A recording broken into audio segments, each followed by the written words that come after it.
What are linking words and why do they matter? Why should you care? Linking words are elements that connect words and phrases together. If you don't use linking words, then your speech, the way you speak Italian, might look a little bit interrupted in some ways. There are a lot of linking words in Italian, and today we focus on the A2, A2 level, which is the upper beginner level. Ciao e benvenuto, benvenuta, benvenuti, sono Margherita. I am a language trainer and content creator for Italian learners and host of Italian Grammar Mediesi podcast. Today we are talking about linking words, also called congiunzioni in Italian, congiunzioni. Find this episode guide at italianmatters.com/7 and take the quiz too at the same link. Let's start with the most simple congiunzioni in Italian. E, o, ma, perché. E means and in English, and it's used to connect two words or two phrases. For example, mi piace leggere e dipingere. I like to read and to paint. Leggere e dipingere. Attenzione, be careful here. We don't have an accent, it's just e. If you put an accent on there, it becomes e, and it means is in English. E, okay? To the next one. O means or, and it's also used to connect two words or two phrases. O, it's used when we are introducing an alternative, right? Just like in English. You use or to introduce something as an alternative. So, for example, mangi la pizza o la pasta? Do you eat pizza or pasta? La pizza o la pasta? A synonym of o in Italian is oppure. O and oppure both mean or in English, and they are interchangeable in Italian. Ma also connects two words or phrases, and it means but, and it's used to introduce some sort of contrast. For example, non bevo il vino rosso, ma bevo il vino bianco. I don't drink red wine, but I drink white wine. Ma bevo il vino bianco. Perché, with a graphic accent on the final e, it's used with the meaning of because. Just as the other linking words, it's used to connect two phrases and it introduces the cause, the reason for something. For example, vado a letto presto perché sono stanca. I go to bed early because I am tired. The reason why I go to bed early, perché sono stanca, because I am tired. Be careful here, because perché translates in English to both why and because. In English you have why, because, in Italian we only have perché. But in this case here, we're talking about perché with the meaning of because as a linking word that connects two phrases. Okay, now that we have seen the four basic ones, let's look at three that are a little bit more advanced, a level up. Mentre, durante, per. Mentre means while, and it's used to connect two or more actions that are happening at the same time, whether it is in the past, in the present, or the future.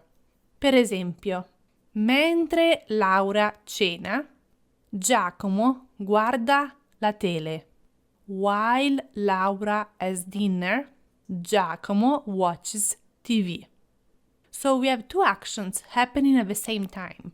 Laura having dinner, Giacomo watching TV, and I'm using mentre. Mentre Laura cena, While she's having dinner, Giacomo guarda la tele.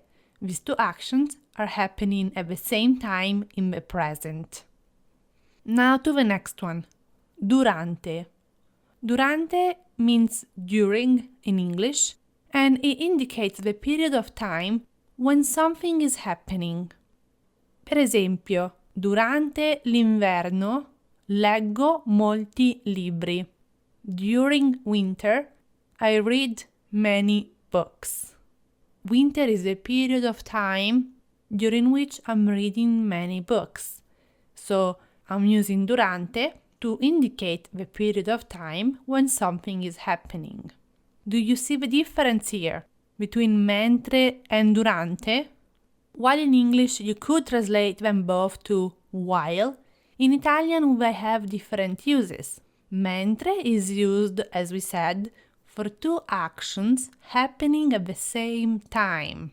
Durante is used to indicate a period of time when something is happening, and durante, take note, is always followed by a noun, never a verb.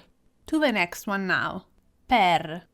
Per translates to for in English, and it's used to indicate the amount of time needed to do something, or for something that is happening. But here the key word is the amount of time. For example, staremo in Italia per 5 mesi. We will stay in Italy for 5 months. So here I'm talking about the amount of time, the 5 mesi, that we will need to stay in Italy, staremo in Italia, and so I use per. Now let's go back to these three linking words. Mentre is used when two actions are happening at the same time.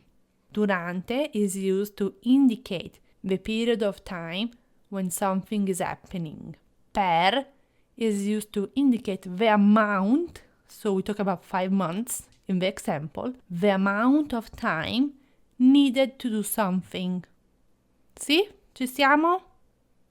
These are small differences, but in many cases you cannot just use per in place of durante or mentre. They have specific uses. Bene, ora le ultime due congiunzioni di cui parliamo oggi sono anche e neanche. Let's talk about these two words. I get a lot of questions from my students about how to use these two words. Anche, neanche. Do they mean the same thing? Can we use one in place of the other? No, you can't. They have specific uses. So let's see those. Anche is used to add to something that was previously said. Neanche, instead, is used to add a negative element to something that was previously said. Let's see some examples. Cristina mangia la carne. Anche Tommaso mangia la carne. Cristina eats meat. Also, Tommaso eats meat. So anche means also.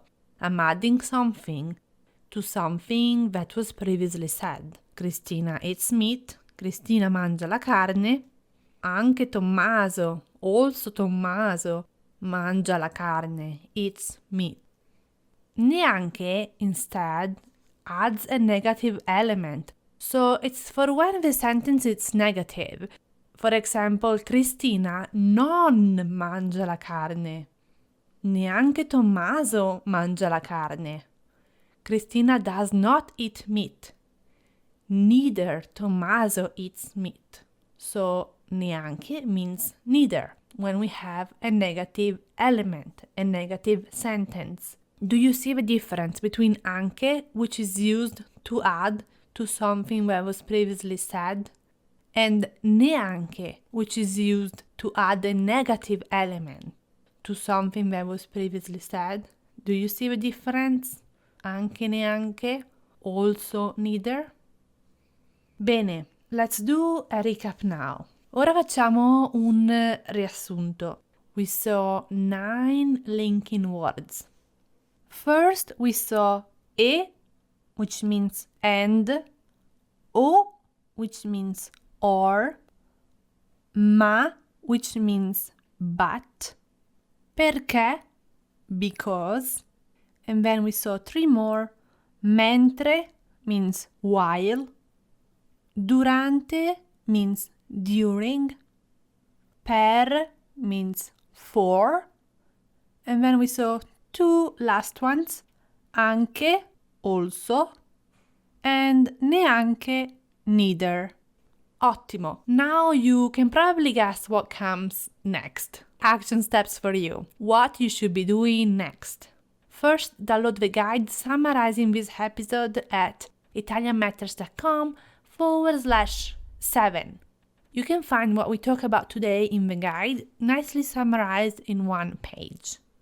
Next, take the auto-graded quiz at the same link. Bene, questo è tutto, grazie mille, ci vediamo o ci sentiamo, forse è meglio, giovedì prossimo qui in un altro episodio. Ciao amici e buon fine settimana, ciao!